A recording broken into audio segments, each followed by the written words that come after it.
95 years old.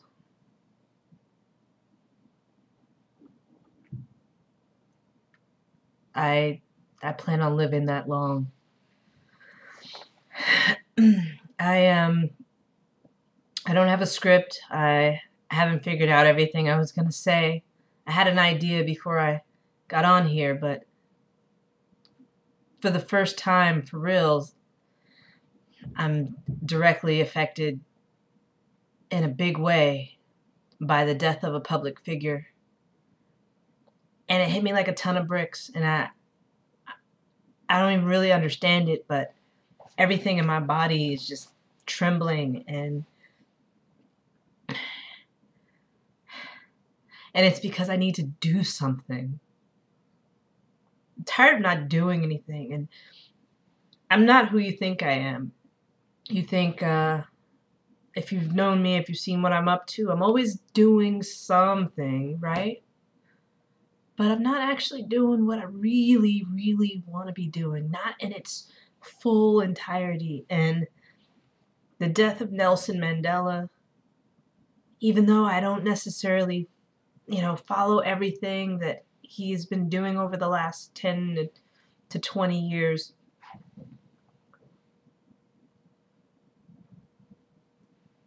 it's affecting me, and it's actually a joyous moment, probably, some way. It's not sad to me. It's not sad. The only sad thing would be that I don't start living differently from right now. Because the only reason that I am trembling the way that I feel I'm trembling, I don't know if it looks like I am or not, is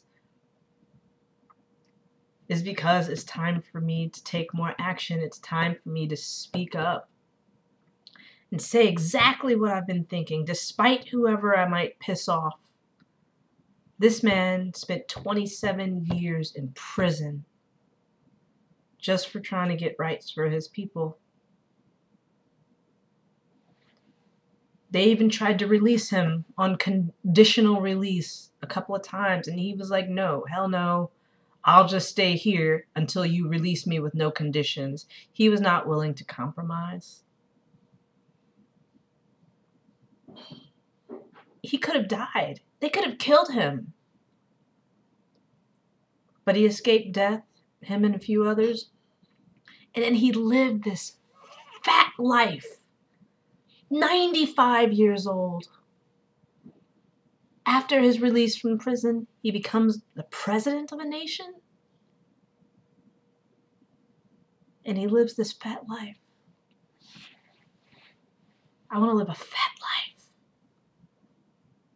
And I get to do that by being every part of myself as equally and as openly as I play guitar, or as I sing, or as I promote whatever the hell it is I happen to be promoting at any given moment.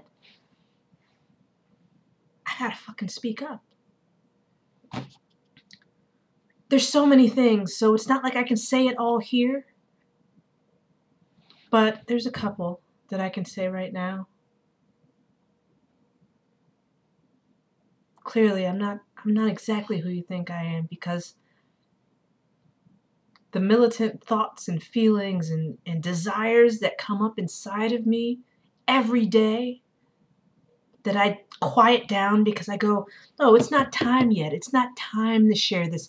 Maybe they're not ready, or I haven't figured out how to say it right yet, to make sure that I don't, like, ruffle too many feathers, or to make sure, they say a spoonful of sugar helps the medicine go down. Well, I've been trying to figure out what the sugar is, and maybe there just is none. But I'll tell you one thing. I don't think it's about randomly fighting all the time for everything that we have an issue with. And that's actually like my first and foremost thing that I've been wanting to say for a long time, and I've said it to a few people I know, but all this fight,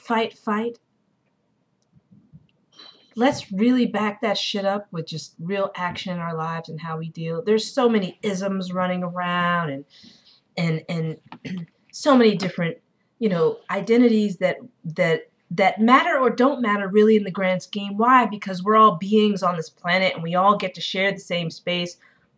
The fucking labels, they just all need to go out the door. Every last one. I'm so sick and tired of all the fucking labels in the world. Unfortunately, you can look at me and I'm color coded, right? We're color coded. And then I do this. I don't care. It's fun, right? This is the life I've carved out for myself. And I really don't give a shit if people prejudge me for it, because I'm having a good time. But what I do have a problem with is anger. I don't, all this fucking anger running around. Yeah, let's work towards a change. Whatever the change is. I'm not even talking about a specific one. Whatever the change is that you're looking to see in this world, ask yourself, does it always have to be about anger and fighting all the time? Maybe, maybe not. I mean, Mandela had to raise up arms at one point. If you read more about him, if you don't know. But he tried to start just a peaceful movement with demonstrations and just hanging out and, you know, being visible and saying words, until he realized that that wasn't doing anything. And that was the climate and that was the position they were in back then. And so they raised arms. He organized people and they raised arms. I'm not suggesting anything like that, although there's a time and place for everything. But what I am suggesting is that everyone, queer, black, white, straight, butch, femme, nothing, anything, fat, skinny, fit, unhealthy, doesn't matter. Like, fuck all that shit. What's happening is all these little groups are teaming up with each other and going, yes, we're really safe here, and that's good. We need to feel safe at many times. But what's happening is even within those groups, people within those groups are being shunned. And I know that there are many organizations out there and groups of people and lots of awareness where people are becoming more and more aware of these things. But I just need to say it for myself. I've spent my entire life feeling in between every fucking thing. Grew up in a white neighborhood, black girl, too white for the black kids, too black for the white kids, not quite understanding, always being a little bit different. I'm a queer lady, if you must put a label on it. I happen to love women. Butch, femme, I've never really been either. And maybe I switch back and forth, but there was once a time where that was an issue. Well, now it's awesome because it's not so much of an issue anymore, except unfortunately a lot of times in some of the black, you know, queer communities. I'm hoping that this is changing, and I'm seeing it change more and more. But even within right now, the general queer crowd that I've been hanging out with, there's a lot more acceptance going around across the board everywhere. But sometimes I feel like if I don't share the exact same beliefs or the exact same lifestyle as, say, a feminist group or a specific queer group, all of a sudden it's like almost like I get a side eye or something like that. And guess what? I have a lot of valuable shit to say. And I love everybody. And I apologize if I ever say anything that's out of line or that is offensive to you, because I want to fix it and I want to learn. So I ask a lot of questions. What I don't like is being met with anger when I'm trying to learn. Whoever you are, whatever your background is, whatever you identify as, I just want to learn. And some people don't necessarily want to learn, and yeah, we can get pissed at the assholes, sure. But what if they don't even know they're being an asshole? We have to teach, people have to learn somehow. So all we can do is lead by example. If we're all queer and we're all in one room, we shouldn't be blocking out everybody else and saying, oh, nobody else allowed, right? I mean, and I don't think that that's going on everywhere, but it's just, I'm just brainstorming, okay? I am seriously I don't know why the death of Mandela is raising all this up in me, but all I know is that this man didn't hold anything back. He had thoughts that maybe nobody else had. Maybe. Or maybe they did have it and they just weren't ready to say it. Maybe he was the mouthpiece for it.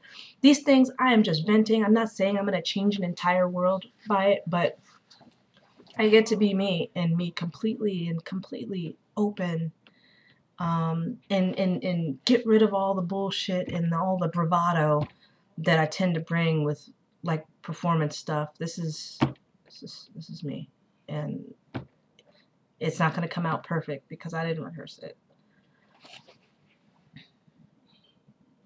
1, stop calling me African American. I am American American as of now, as it comes down to my passport. I'm not African American. I wasn't born in Africa. I was born here. Okay? Number 2, I am not living an alternative lifestyle. I'm not a clone or a droid. I'm me. I'm not an alternate me. This is it. My life is my life, and it just so happens to not be something that some people are used to. So don't refer to how I live as an alternative. I wrote like just a couple of things down. Once again, it was like a brainstorm. But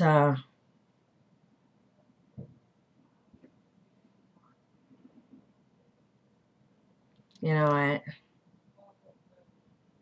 forget it.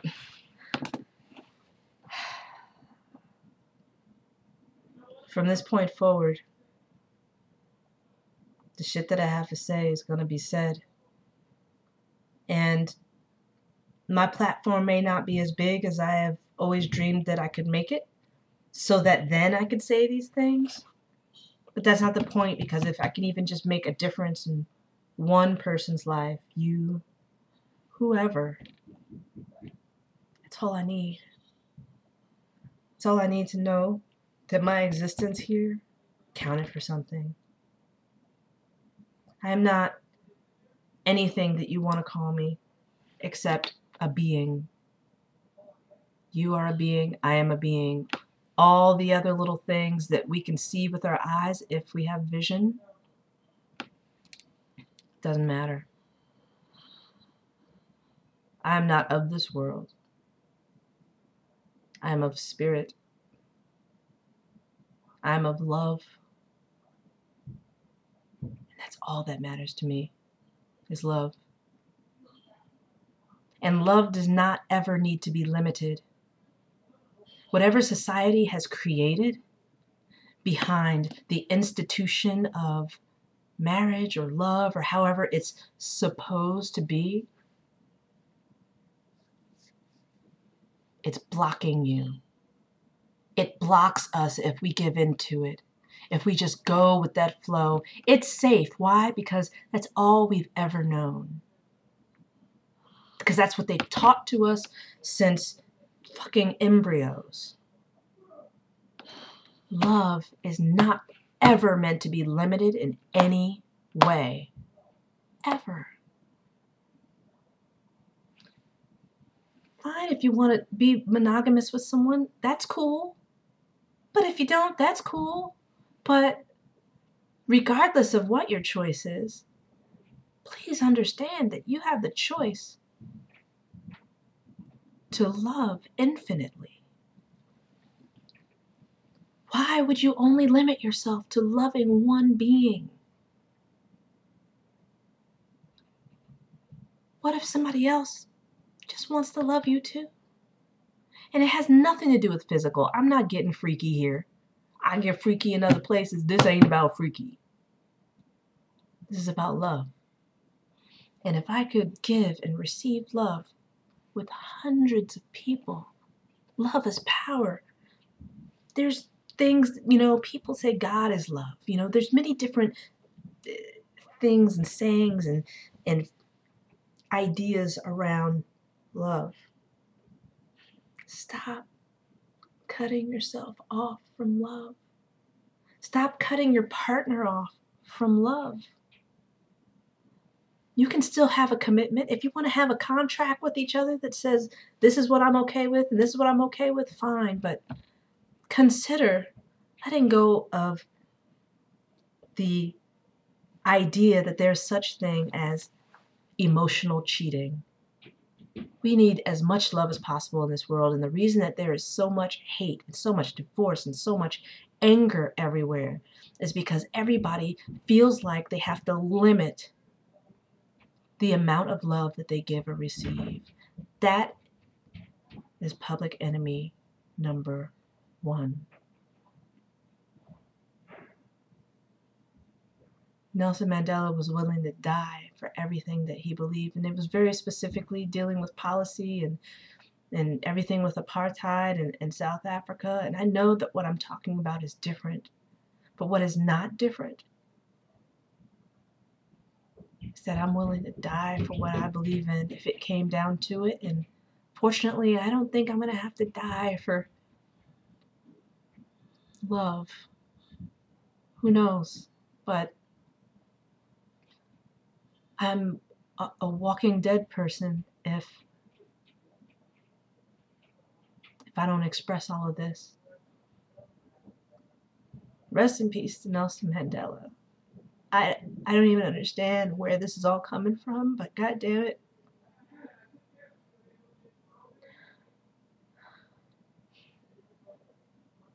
I get to be naked from this day forward. And I don't know who's watching, but I love you. I love you. And every step that I make in this life and in this world is because of that love. Know that. Thank you.